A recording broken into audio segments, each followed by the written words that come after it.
नमस्कार प्यारे बच्चों, आप सभी का स्वागत है हमारे इस चैनल संस्कृत कक्षा में।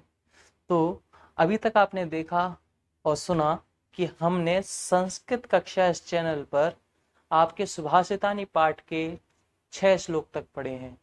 और आइए आज हम सप्तम श्लोक और अष्टम श्लोक को पढ़ेंगे। तो अगर आपने अभी तक ये चैनल सब्सक्राइब नहीं किया है तो सबसे पहले नीचे बेल आइकन को देखें और उसको दबा करके चैनल को सब्सक्राइब करें, और वीडियो पसंद आए तो लाइक अवश्य ही करें। तो देखते हैं आज आपका श्लोक नंबर 7। श्लोक नंबर 7 है सेवितव्यो महावृक्षः फलच्छाया समन्वितः यदि देवात् फलं नास्ति छाया केन निवार्यते।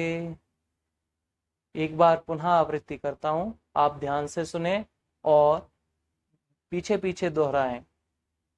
सेवितव्यो महावृक्षः फलच्छाया समन्वितः यदि देवात् फलं नास्ति छाया केन निवार्यते। तो बहुत ही सुंदर श्लोक है, आइए इसका अर्थ समझते हैं।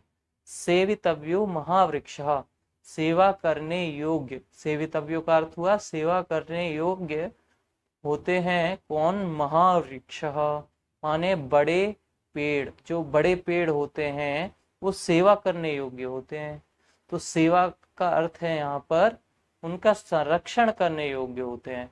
तो सेवा का मतलब ये तो है नहीं कि हम उनके पैर दबाएं या फिर उनकी आज्ञा माने। तो सेवा का तात्पर्य किससे है? उनका संरक्षण। तो बड़े पेड़ जो होते हैं वो संरक्षण करने योग्य हैं, उनको कटने से बचाएं, यही उनकी सेवा है।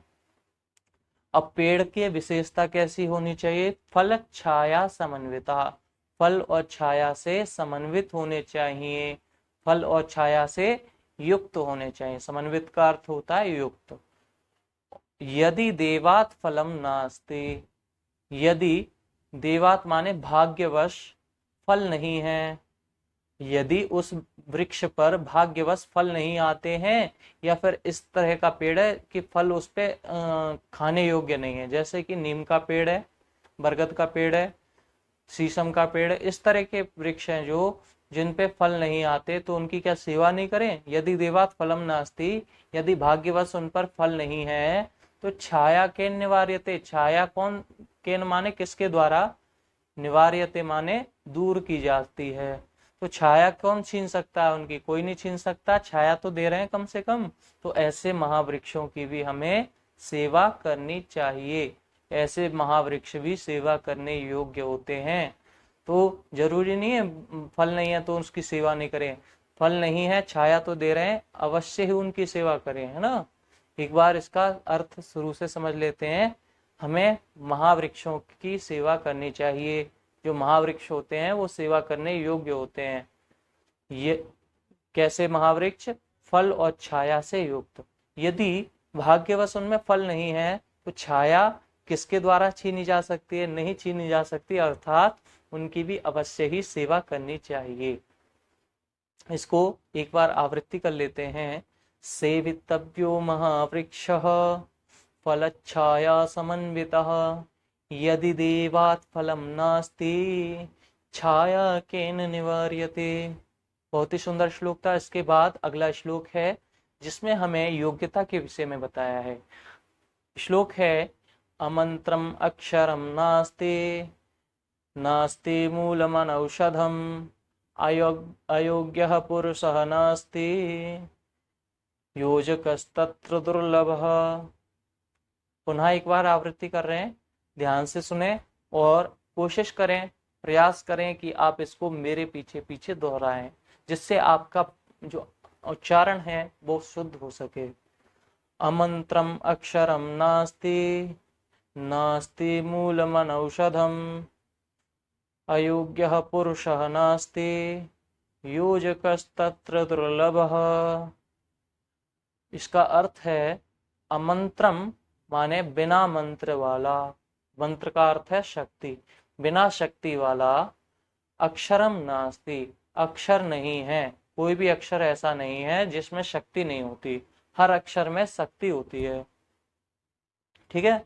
उस शक्ति को पहचान ले तो कवि एक कविता बना दे, उन अक्षरों की शक्ति के द्वारा एक गाना बना दे, उन अक्षरों की शक्ति से ही एक इंटरव्यू पास कर ले, उन अक्षरों की शक्ति से ही एक अच्छा भाषण दे दे नेता। तो उसकी शक्ति पहचान लो तो आप उससे कुछ भी कर सकते हो अक्षरों की शक्ति से। उन अक्षरों का कहाँ पे उपयोग करना है और उसके अनुसार उसका उपयोग कर लो तो आप कुछ भी कर देंगे, है ना। तो अमंत्रम अक्षरम नास्ति, ऐसा कोई भी अक्षर नहीं है जिसमें शक्ति नहीं होती। नास्ति मूलम अनौषधम, ऐसी कोई भी मूल नहीं है। मूलम माने जड़, नास्ति माने नहीं है, मूलम माने जड़, पेड़ की जो जड़ होती है वो, अनौषधम बिना औषध के गुण वाली, माने ऐसी कोई भी पेड़ की जड़ नहीं होती जिसमें औषधि नहीं हो। हर पेड़ के जड़ में औषधि होती है, केवल उसको पहचानना आना चाहिए ना। जो वैद्य पहचान लेते हैं और उसका अच्छे से इस्तेमाल करना जानते हैं, कौन से रोग में कौन सी पेड़ की जड़ काम आएगी। तो ऐसी कोई भी मूल नहीं है जो अनौषध हो, माने बिना औषधि वाली हो।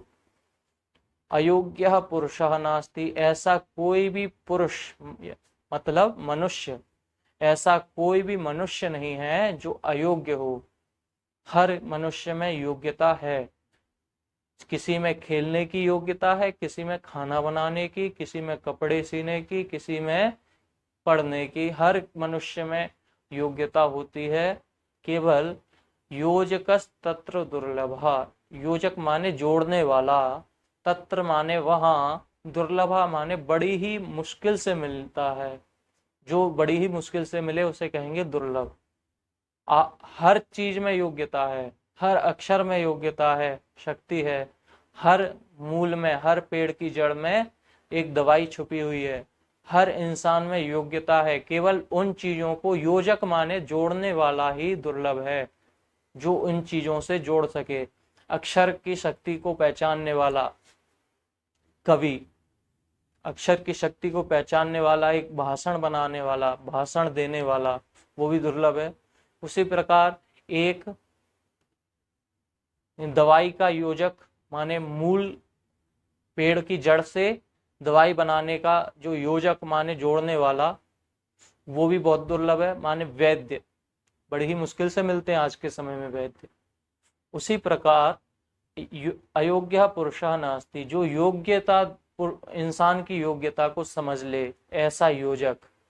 तो आप कई बार हमें, हमारे घर वाले सलाह देते हैं, आपके गुणों को देख के सलाह दे देते हैं कि आप में ये गुण है, आप इस क्षेत्र में अच्छा कर सकते हो। तो वही योजक है आपके लिए, वो आपकी योग्यता को पहचान करके आपको उससे जोड़ रहा है। तो योजक जो है बड़े ही दुर्लभ होते हैं, बड़ी ही मुश्किल से मिलते हैं। देखा देखी हमें कुछ काम नहीं करना चाहिए, जिस चीज में हमारी योग्यता है वही हमें करनी चाहिए, है ना। कोई भी पुरुष अयोग्य नहीं है। ऐसा नहीं है कि आपको मैथ नहीं आता तो आप अयोग्य हैं, आपको साइंस नहीं आता तो आप अयोग्य हैं, या फिर आप अच्छी इंग्लिश नहीं जानते तो आप अयोग्य हैं। हो सकता है आपको कुछ चीज बहुत ही अच्छी आती हो जो अन्य कोई व्यक्ति नहीं कर पाता हो, है ना। तो कोई भी मनुष्य अयोग्य नहीं है, कोई भी पेड़ की जड़ कैसी नहीं है, बिना औषधि वाली नहीं है। कोई भी अक्षर बिना शक्ति वाला नहीं, केवल उनका यूज कहाँ करना है वो आना चाहिए। उन्हीं अक्षरों से हम एक आंसर लिख देते हैं और अच्छे टॉप कर लेता है एक बच्चा, और उन्हीं अक्षरों का यूज करना जो नहीं जानता, योजक नहीं है उन शब्दों का, अक्षरों का, वही बच्चा फेल भी हो जाता है। तो बहुत ही सुंदर श्लोक है, आज के समय में ये बहुत ही सार्थक सिद्ध हो रहा है श्लोक। तो इसको आप अवश्य याद करें, बहुत ही सुंदर और बहुत ही सरल श्लोक हैं। तो एक बार पुनः आवृत्ति कर लेते हैं। अमंत्रम अक्षरम नास्ति, नास्ति मूलम औषधम, अयोग्य पुरुषः नास्ति, योजकस्तत्र दुर्लभः। तो अगर आपको वीडियो पसंद आए तो लाइक अवश्य करें और अपने दोस्तों को शेयर करें, जिससे वह भी अध्ययन कर सकें। आपकी जानकारी के लिए एक बात अवश्य बताना चाहता हूं कि मैं इसी चैनल पर कक्षा 10, कक्षा 11 और कक्षा 12 के हिंदी विषय से संबंधित वीडियो भी अब हम इसमें डालेंगे। तो आप जल्दी से जल्दी अपने मित्रों को इस वीडियो को शेयर करें, जिससे वह भी कक्षा 11 और कक्षा 12 में जो आ चुके हैं वह अपनी हिंदी का अध्ययन अच्छे से कर सकें। तो धन्यवाद।